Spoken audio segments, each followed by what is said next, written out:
My name is Jacob Ferrell. I'm a senior at Scott High School in the small town of Madison, West Virginia. Although I live in a small mining community in southern West Virginia, I feel that we're facing the same problems many Americans are facing today. The greatest challenge America faces is the opioid epidemic. The problem is as great as national drug rings and as small as drug deals on street corners. The opioid epidemic is a non-biased tragedy that can strike at any minute to any American. Opioids are a class of drugs that react with the nerve cells on the brain and nervous system that produce pleasurable effects.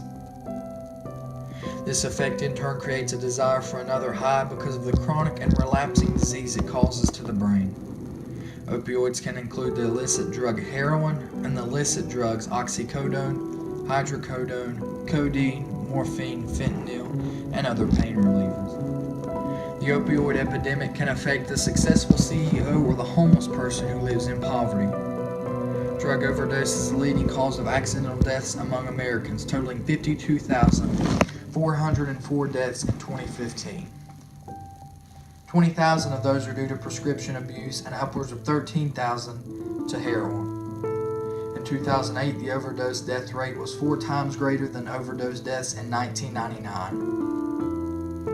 In a 2014 survey done by the American Society of Addiction Medicine, 94% of patients admitted for opioid treatment said they had turned to heroin because of the high price of prescription pain relievers. Tragically, the opioid epidemic is reaching far beyond adults and capturing adolescents as young as 12 years old. In 2015, 276,000 were non-medical users of pain relievers, with 122,000 admitting they had an addiction to prescription pain relievers. In 2015, 21,000 adolescents admitted to using heroin in the last year. Of those, 5,000 admitted to being current heroin users. In addition to staggering usage and death rates, drug usage causes a number of issues to health, family, and economy. Drug usage is almost directly correlated with HIV and AIDS. IV drug abuse can cause HIV and AIDS because of the use of dirty needles. Users reuse needles in order to inject the poison into their body. This in turn enters their bloodstream and infects their body. In addition, unsafe sexual activity leads in the cause of HIV and AIDS in users. Users will engage in unsafe sexual activity with an infected partner and become at risk for this disease. Drug addiction can also worsen the consequences of HIV. HIV causes greater neuronal energies and cognitive impairment among methamphetamine users as compared to non-users. The epidemic is also affecting our economy. In our criminal justice system, states have to board criminals as well as fund drug programs and drug agencies. In addition, the healthcare system is seeing the effects of the opioid epidemic. Insurance and treatment are among the leading causes of costs to healthcare providers. Lastly, employees are also affected by opioids. Employers are losing trained employees to opioids because of on-the-job accidents. These accidents lead to higher insurance rates and fewer trained employees. In addition, fewer people are able to keep a job because of the opioid addiction. While this is a national epidemic, it's also local. West Virginia leads the nation in the number of drug overdose rates.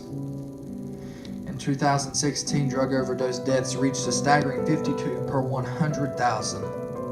Lethal heroin shipments are surging through our towns and causing high overdose rates. In my town, we're in recession due to recent decline in coal production.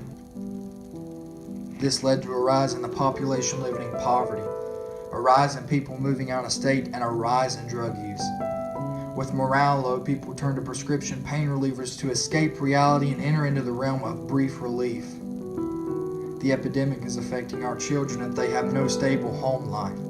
Many area churches, schools, and nonprofit organizations seek to feed, clothe, and provide essentials to our children and families who are directly affected by drugs. In addition, our jails and hospitals are overrun with addicts. Employers are lacking efficient employees because they are unable to function in a work environment. We must attack the very roots of the problem in order to smother out the vines that have gripped our communities. If America looks to continue being the greatest nation on the face of the earth, we must end this epidemic that is killing our people.